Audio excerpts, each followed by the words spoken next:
So we're going to jump into our first segment this morning, and it's just about adoption. We have with us the folks from the Department of Human Services. We have with us Director of the Department of Human Services, Shawn Vargas, with us, as well as Georgia Oshon, and she is the Human Development Coordinator and Child Placement and Specialist as well with us. Good morning, guys, and good morning, welcome. Good morning. Thank you so much for joining us. We actually aired the story that you were a part of with Miss Vivian and Susan, and we were able to get your take, Shawn, on adoption here in Belize and why it's important for us to care for these children that need homes as well. So I just want to say good morning again and welcome. Good morning. Thank you very much for the invite. Yes. All right, let's jump into the conversation of National Adoption Awareness Month. This is just like I believe last year we were talking about it. I know that Human Services had a campaign rollout, give your heart to a child. Be that heart of gold. Be that heart of gold.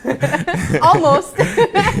But let's talk about Adoption Awareness Month and why it's important. For us at the department, it is very much important to look at that.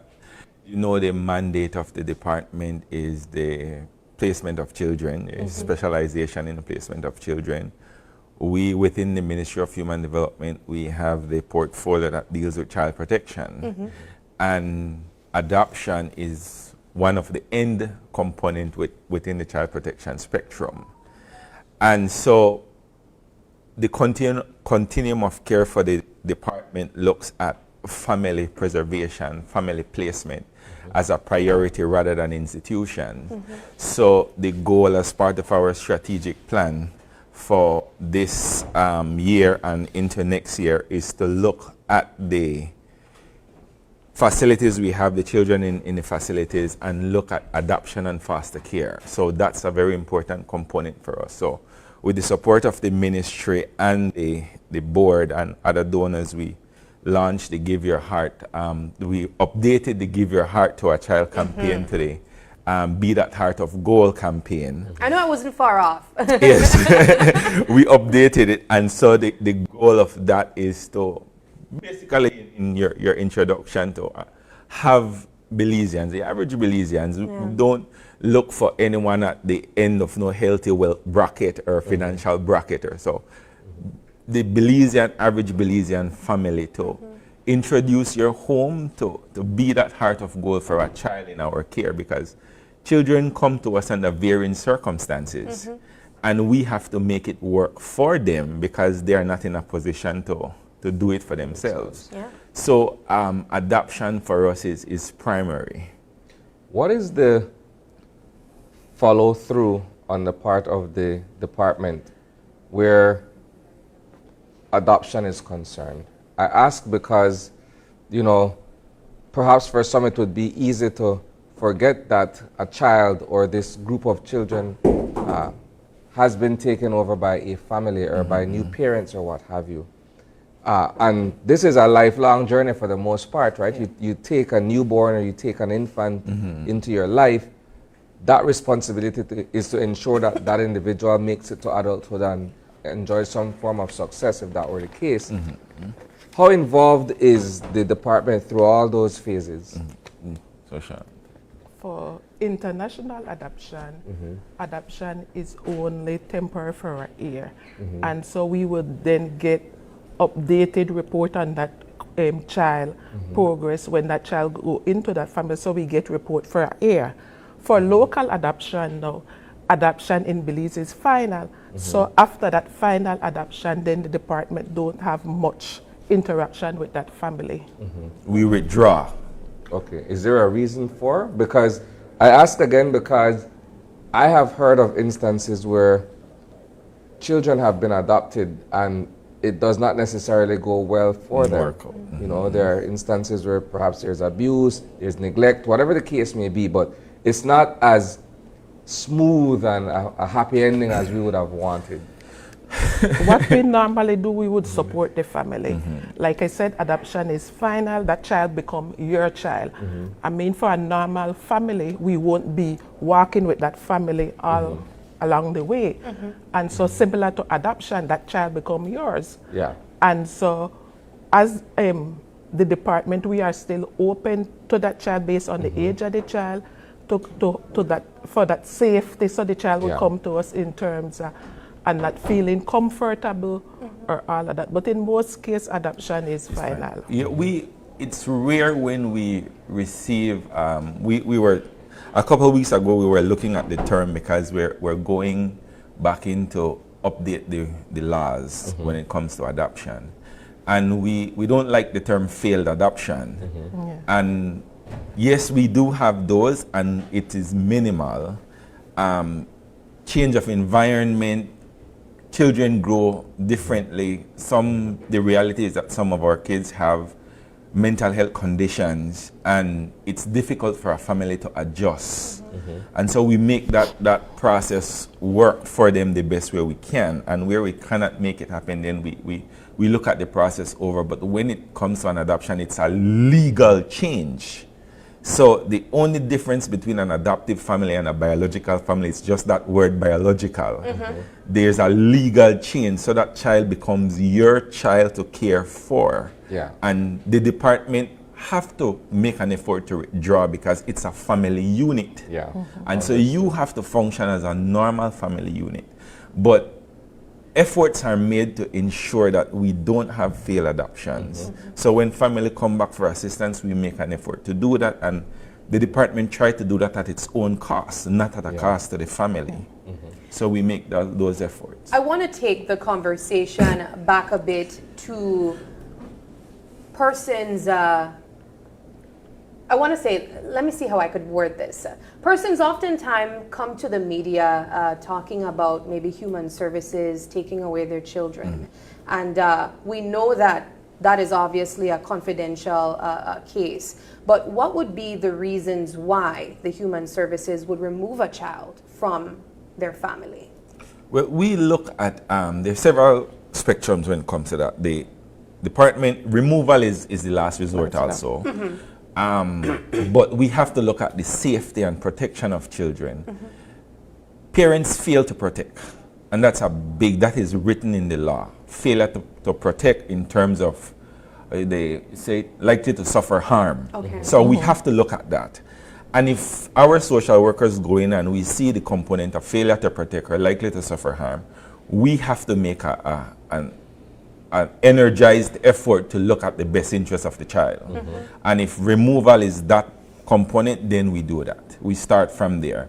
And that is where the adoption component starts, with the removal. And if there is no family interest or there is no family support, then that child walks through the system, and the end stage looks at adoption and reintegrating that child into a family. So the here's a first follow-up stage question.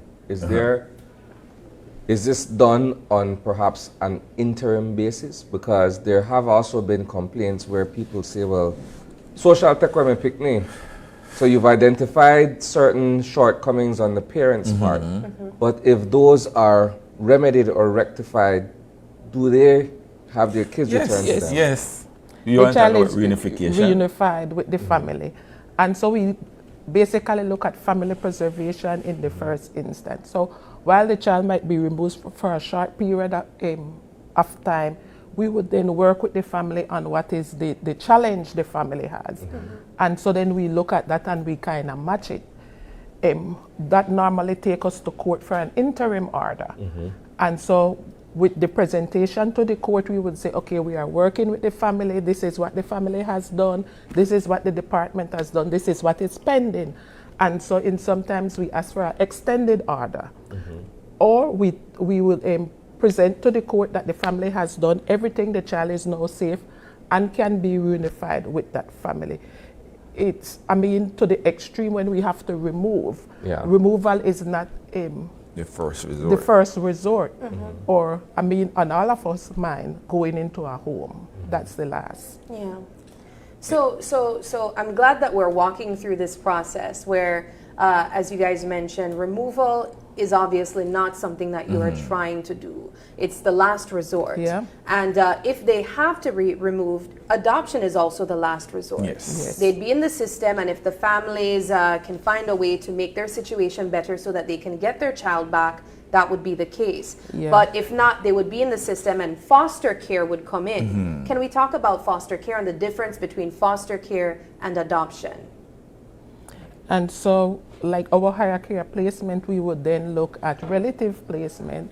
If no relative is identified, then we do foster placement. Foster placement come in different forms. So we have respite foster placement, that would be having the child with a family on maybe holidays, weekend, or maybe if there's an event and that family feel to have that child, that's respite. We have short term, anywhere from from couple days to, no, we have emergency. Overnight. And then we have short term care would be 1 to 3 months. And then we would do long term, which is much longer, more like to 3 years. Okay. And that's still not adoption? That's still not Wow. adoption. And then adoption would be final. Normally when we have custody, we would do a child profile. We will then have the child available and say this child is available. If the child is within a family structure, we offer to say to that family, this child has been open for adoption, are you willing? And so then we take it from there. How do you, so one aspect in terms of the family placement, at removal, when we research with the family or conduct interviews and say, oh, I have a cousin here or an aunt here and an uncle here, there are also risk factors that we look for. So not because a family member is identified, we will immediately go with that placement. We have a risk assessment that we look at. And sometimes the reality, the family can't provide the level of care that is there. And so we have to remove or extract from that family in and of itself.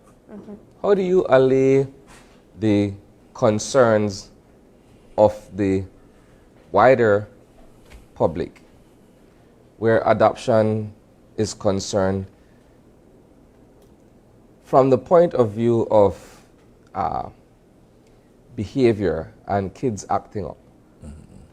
So I would presume that there's a spectrum of, or an age range, so to speak, right? You have perhaps newborns or small babies. You have perhaps someone 10, 11 years old, right? Everybody wants a newborn baby. That's You presume that it's easier to deal with, right? When you reach 10, 11, you don't know my ma, you don't know my pa, and then you have behavior change. Yes. Good. So how do you allay the concerns of, persons who would be interested in adopting, but they're kind of fearful that they would have to deal with that at some point? I think Mr. Shawn can respond to that one best. For them, we kind of, because like I said, there is a profile that we would normally do in terms of children that is available. And even with foster care, there is a profile. And so that profile will speak specifically to certain behavior, what to expect, the trauma the child has been through, and all of that. And so that is what we use to then identify that family and then kind of walk them through. So we have to be open and honest with that family and say, okay, this is the expectation. And then based on that, then we kind of work with that family in terms of, okay, how could we support you to have this child incorporate within your family, and then you support for the child needs. Is there... So the adopting children 12 and older, that's the challenge. At the department right now, our numbers with teenagers who are up for adoption or at that adoptable stage significantly high, because of the mere fact that folks who are interested in adoption want that 0 to 10 or 0 to 8 component. 0 to 5. 0 to 5 children within that age range. But we have quite a number of teenagers who are up for adoption. And so from our standpoint, we know the reality. And so we make an effort to prepare them for independent living. Because sitting there and waiting for someone to come in to look at, it's watching grass grow. Yeah. So we have to make efforts for that. What's your take on informal adoption, where I just give my child to a friend that I know has more means than I do? It's a tradition in Belize, and I guess within the Caribbean and Central America, because of our close relation in terms of family and these things. But from a professional standpoint, we highly discourage those things because we find that later on they come to the system because the child can't get a passport, the child can't access social security, and you need to formalize that process. So we find that 10, 13, 12 years, 14 years later, after the placement has been made, the informal adoption or the informal custody, take care of my baby for me, then we're trying to sort out a birth certificate, and we're trying to sort out the social. The child can't leave the borders of the country because the rules are strict when it comes to child abduction and granting a passport to a non-biological parent. So we have to go to court, and that process now extends. It starts at a late stage, and it becomes a little bit more difficult because, we don't have the best record keeping in our vital stats area, and sorry, vital stats, but it's the reality. The spelling of the names. So all the years I named Shawn with S-A-J-W-N. S-E-A-N. No, that S-E-A-N, and my Vargas instead of with a V, that with a B. So we have to go through all that process. And so the informal component, we highly discourage it. I'm glad that you make efforts to work with parents. I'm glad that you pointed it out as a traditional thing, simply because growing up in our days, you find that a lot in the rural areas, for instance, where you have parents who would not have certain means, or they just have too many kids, and they figure, okay, I'll give this one to my aunt or my sister or my grandmother or whomsoever, and then that's how the child is raised. And then when conflict comes around, give me a picnic. You end up on the news. Or you have where now I give it to my aunt or cousin, and like what you said, when the child become 13 or 14, the child become what deemed uncontrollable. And then there is no parent. And so the department then become the parent, because they will come and leave the child at the department. This is not my child, I cannot handle this child, so you need to take the child. Or one of the ones that always stands out to me, where this family took care of this child up to 16, and the child had a behavioral problem, and looked like the father got up one day, that is still his father, care back the ma. For 16 years you cared for this child. And they went through the adoption process. And they didn't, it's one of the traditional placement, informal one. And now you are taking them, and the child don't know the mother. So the department that creates even more trauma. Yes, the department had to work with, that family the child stayed within the family. But we had to work with them this is a process. Teenagers, we grow differently. But so when we look at adoption, the emphasis is there, the discussion is there, that this is final. You cannot come back and say, bring back the child. Shawn, help me to understand. You mentioned earlier preparing the individual for independent living. How do you do that when the person is 14, 15 years old? And so that's a difficult one. Yeah, but for Mr. us, Shawn team leads that unit. So we start at 14. And so basically we will walk them through, it's typical like a life skill. And so what we do, we would then open a bank account. We ensure that you have your passport, all your documents that is needed. And so we kind of allow them to do certain things with little to less supervision. So we have what we call a transition home, where normally it's for children 14 and older. And so you will then know from this time to this time you're supposed to go to school. So you take on different responsibility with less supervision than a younger child. And so we constantly walk you through that process.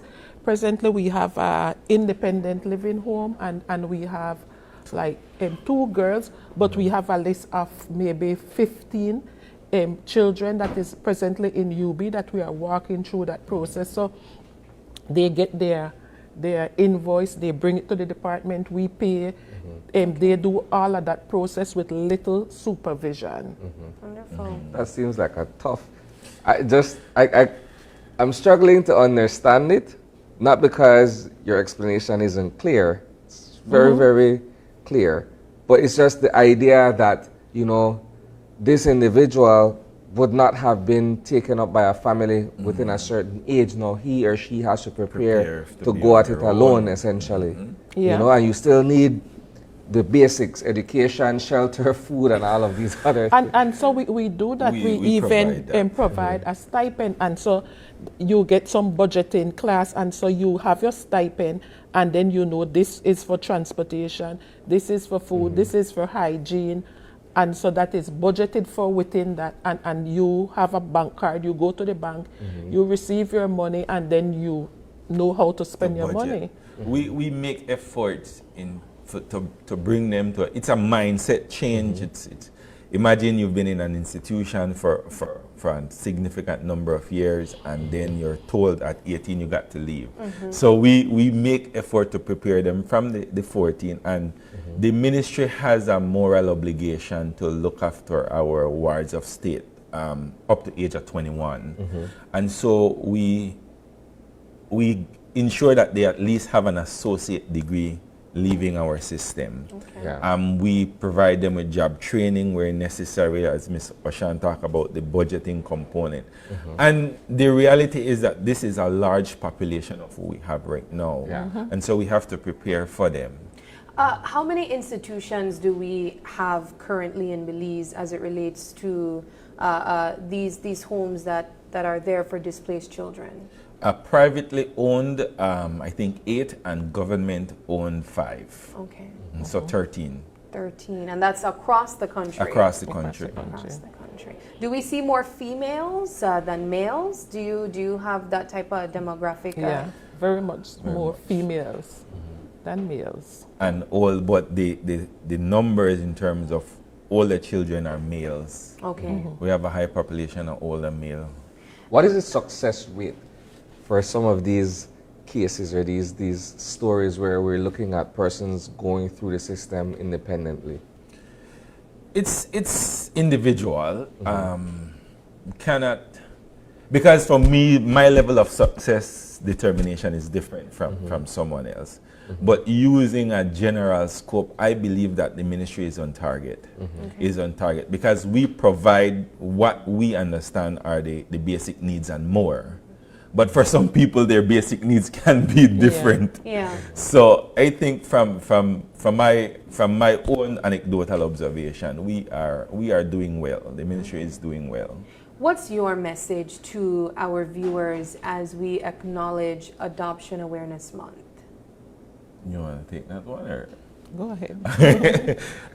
For us at the ministry, the department, family is important, and the ultimate goal is to have a child within a family placement. And if that is not possible, an adoptive family is significant for us to reach our goal. And it's not just the goal of the department, but for the country on a whole, because displaced children moving across borders, we really have to look at that as a priority, and hopeful that 10, 15 years from now, the long-term effect is going to show. And so adoption for us is important, it's paramount, and we beg Belizeans and non-Belizeans to make that effort to reach out to us so that we can help you complete your family. We can help you fulfill that component. Remember, not all children have a challenge at a teenage years or a later age in terms of taking your understanding of adoption out of the circle. Teenage children, give them an opportunity to be a part of your family also. The older one, give them an opportunity to be a part of your family, because we know that they can contribute, and we know that you can contribute. You know, oftentimes, I'm sure there are some viewers that may be thinking of the tedious and sometimes difficult process to go through adoption. If you are interested in adopting in the first place, could you maybe give us an idea of what that process looks like if you are interested in adopting someone? So we have a farm, but remember, in adopting, placing children is like key.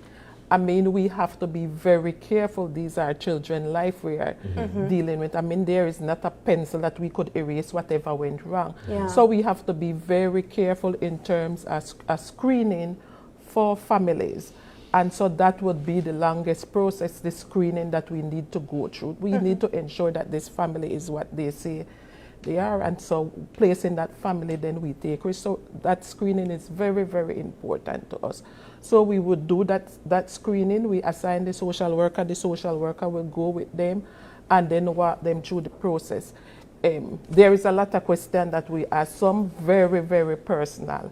And so that is where we have some difficulty, because like, why you're asking me all these questions? But we have to explain. I mean, we are placing a child's life. Yeah. We are obligated to that child.